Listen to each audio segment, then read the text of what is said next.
Minnesota sports fans, to another edition of Vikings on SI right here on the Bring Me the Sports YouTube channel. Jonathan Harrison here, joined once again by Tony Liebert and Will Ragatz. Guys, we've got another Predictions Friday. We'll also maybe morph in a little bit of Will's 5 key matchups and maybe shorten that down a little bit here in this little shortened video here on a Friday, on a Black Friday, after a big hearty Thanksgiving for, I'm sure, all of us across Bring Me the Sports.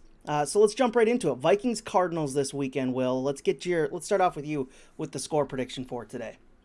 Yeah, speaking of Thanksgiving, the Lions and the Packers, due to the Bears' ineptitude in part, put the pressure on the Vikings to keep winning, because these other teams in the NFC North just don't lose. I mean, it's 10 straight for the Lions, 7 of 8 for the Packers, with their last 2 losses only coming against the Lions and the Vikings. So the margin for error is still small. Vikings have to find a way to take care of business on Sunday back at US Bank Stadium against the Arizona Cardinals. It's one of just 3 matchups this week where both teams are above 500. I think it'll be a good game. I think the Cardinals, despite kind of a lifeless 16-6, I believe, loss to the Seahawks last week, they're a good team. I mean, I think they're about 11th in overall DVOA, and it's pretty balanced. I mean, their offense, defense, special teams are all like in that 10 to 12-ish range in the NFL. So it's a good team. It helps that the Vikings are at home, which I think makes up most of why they're favored by 3.5 or so. And I do think that will ultimately make a big difference in this game. I have the Vikings winning, say 28-24, something along those lines. Maybe I'll refine that a little bit for the actual written score prediction, but that's what I'm going with for now. I think it'll be a close game. I just ultimately think Brian Flores' defense haven't lost a game with Blake Cashman out there this season. You've got the edges, Ben Ginkel and Grenard, who are obviously great pass rushers. They have 9 sacks apiece, but they're also really good run defenders and contain players, and I think that matters against a mobile quarterback like Kyler Murray, who might be throwing to Marvin Harrison Jr. But yeah, I got the Vikings winning another close one to keep pace in the NFC North. Tony? Yeah, I mean, kind of just building off what Will said, the Cardinals are kind of sneaky. No one really mentions them in the class of the NFC. And I mean, they really haven't shown anything to be in that elite level, but they have shown that they're a good football team, and they've shown they can compete with just about anyone outside of maybe the Lions. But it's a good spot, I think, for the Cardinals. In the NFL, it's hard to call something a true look-ahead spot, because any given Sunday, any team can play with anyone. But it kind of is probably a little emotional game next week with the Vikings hosting the Falcons. So it could be a look-ahead spot for the Vikings here, I think, against a team in the Cardinals that a lot of people don't view as like this daunting team on their schedule, but they're quietly atop the standings in their division, tied with the Seahawks. So I think the Cardinals have a lot of pieces, obviously, that can make this game close. Kyler Murray's playing efficient, taking care of the football, and I think it's going to come down to the end. And the Vikings, over the last 2-3 seasons now, have done so well in these one-score games. And I just kind of, for the reason the spot and everything kind of leading into this game, I just could see the Cardinals getting one bounce go their way. And I think, Cardinals 30, Vikings 26, but I think it's a true coin flip game. I could see a lot of points in this one. Tony sticking with the bid, having the Vikings lose, as usual this season, as he's picked for most of the season. I think I'm with you guys. This is certainly going to be a close game. I think, Will, I told you my prediction was 24-17 or somewhere around there for Vikings, just because again, I see this being a close game. I think Sam Darnold will have another good game, pick up where he left off in that Bears game last week. But as you said, Tony, the Cardinals and Kyler Murray have been very efficient, not really giving away the ball too many times. Kyler Murray's only got 4 interceptions this season. He's also only been sacked 20 times. I know that part of it, that's his mobility, so it's going to be tough to get to him, and we know how good the Vikings pass rush is, as you said, Will. So this could be a pretty sneaky, tricky game for the Vikings, just with how the cornerbacks have kind of struggled of late for the Vikings. You're going up against Marvin Harrison Jr., a top-end rookie wide receiver, so this could be a tricky, close game. Oh my gosh, what a rough Thanksgiving here in the bluffs, the river bluffs of the Columbia River, Washougal, Washington, next to Dugan Falls, Jeff Dugan Falls. Beautiful, beautiful. I got Vikings 34, Arizona 23. Kyler Murray gets sacked 7 times. Minnesota 10-2, 1 game behind Detroit. Let's keep it rolling, baby. Let's keep it rolling. Anyway, I was going to do this from the hot tub, but I didn't want to have copyright infringement with Paul Allen's hot tub takes. Maybe later I'll come up with one of those. So, see you in the hot tub, baby. Well, you mentioned the linebackers and the Vikings not having lost with Blake Cashman on the field this season. How does that fare when it's the other guy, the other starting interior linebacker, Ivan Pace, out now because he's out for a couple weeks on injured reserve due to a hamstring injury he suffered last week? What does this Vikings defense look like without him on the field now?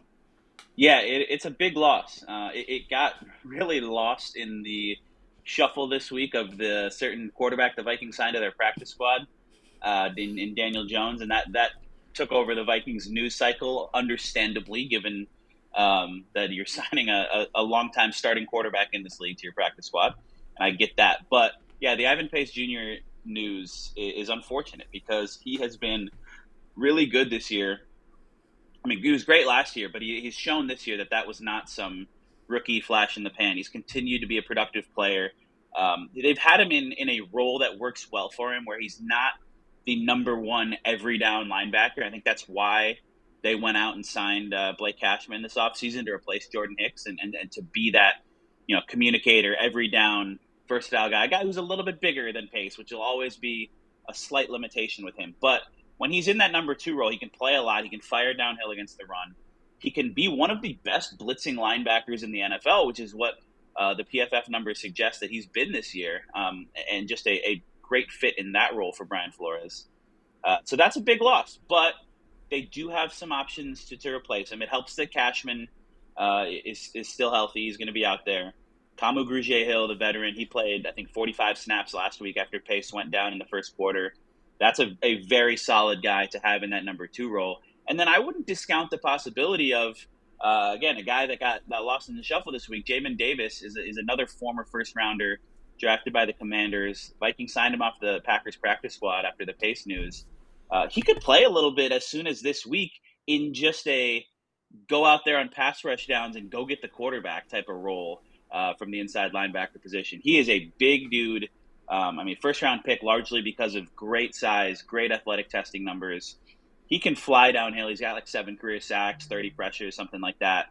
So maybe not this week. Maybe he still needs to get caught up on the playbook more. But at some point, I see him playing this season during the Pace IR stint just because of what he can bring in a pretty limited, straightforward blitzing kind of role. Yeah, this is certainly going to be interesting how the Vikings adapt without Ivan Pace Jr. going forward. Guys, when you look at this game and you make your predictions and you think about how this game will play out, Tony, I'll start with you, then I'll end with you, Will. When you look at this game, who are the key players for each side? Just pick 1 or 2 from each side. Who do you view as the reasons why each team will win, Tony? Yeah, I mean, it's pretty, I think, kind of a cop-out to say Sam Darnold, but the quarterback's most important position on the football field.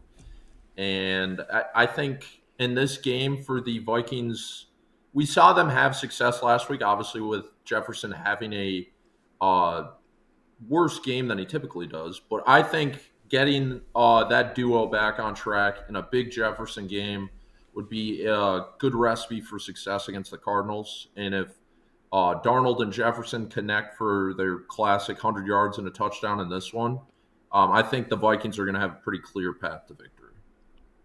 Will? Yeah, I think you look at the Cardinals defense, and Budda Baker jumps out as probably their best, most established player, one of the best safeties in the league. We've got a few other intriguing guys. Zaven Collins is kind of a linebacker, edge rusher. But it's interesting to me. I haven't watched a ton of the Cardinals, and specifically, focusing on the defense. They rank pretty well in the league, but then you look and you're like, there's not a lot of kind of big-name guys out there. Their cornerbacks are Garrett Williams, Starling Thomas, Sean Murphy-Bunting, Max Melton, I think is a rookie out of Rutgers. So that's a group that on paper, you probably like the Justin Jefferson matchup. And then I'll continue to say, I mean, Jordan Addison, look at last week. If the Cardinals are going to do what a lot of teams have done, and this has been such a big talking point in recent weeks of how teams defend Justin Jefferson, we could have more opportunities for big Jordan Addison plays. He had a couple 40-plus yard receptions last week. T.J. Hawkinson as well. And for the Cardinals on the other side of the ball, I think Trey McBride is always going to be a big focal point for the Cardinals. I mean, they've got James Conner, who's a great running back. They've got Marvin Harrison, who is a big name. Hasn't had a huge rookie season as somebody who drafted him earlier than I probably should have in fantasy football. He's got some touchdowns, but the yardage consistency hasn't been there. Trey McBride is Kyler Murray's number one target pretty clearly. And so I'm curious to see McBride, Blake Cashman, that kind of matchup over the middle of the field, because that's going to be something I think the Cardinals try to really utilize to move the ball. And then the Vikings have to be able to keep Kyler contained. He's broken off a few long runs this year, and kind of, while the consistency of the rushing certainly isn't there as it is with like a Lamar Jackson, Josh Allen, those kind of guys. Kyler is always kind of one play away from busting a big one. So the Vikings have to be on their keys defensively. And I think Cashman will be a big part of that. I think the edge guys will be a big part of that. Josh Metellus all over the place as well. So I'm looking forward to this one. Should be a good atmosphere. I mean, the fans haven't been at US Bank Stadium since that Sunday night Colts game, which feels like a really long time ago at this point. So it should be a good one on Sunday. I got the Vikings coming out on top, but I could absolutely see it going either way. Does it change your guys' opinion on this matchup that it is a Call of Duty double XP weekend, and we know the issues that Kyler Murray's had with those? Does it change your opinion on this matchup that's the case for this weekend? I think he's been pretty good this year, and has maybe quieted that. I don't know if it's a narrative or a meme, but he's could be a little bit of both at this point. He's played well, and they'll need him to play really well in this game against Flores' defense. Absolutely will. Guys, looking forward to this. This is, as you said, Will, earlier on, the pressure is certainly mounting up. The margin of error is certainly slim to none. The Vikings, over their next 6 games, face 5 teams with winning records. So certainly down to the meat of the schedule now after getting through the AFC. If they lose this, I mean, you can't really catch the Lions with how good they are. No. So yep. It's a must-win game if you want any shot at winning the division. Absolutely agree. Guys, looking forward to it. This should be an exciting one coming up Sunday. We'll talk to you coming up Monday with another topic across Minnesota sports. I know we'll have some game recaps coming up later today and this weekend, a little later on the Bring Me the Sports YouTube channel. So stick to that. Make sure to hit subscribe to the Bring Me the Sports YouTube channel. It does help us get found. Also notifies you every time we post a new video right here on the Bring Me the Sports YouTube channel. We'll talk to you then, Minnesota sports fans.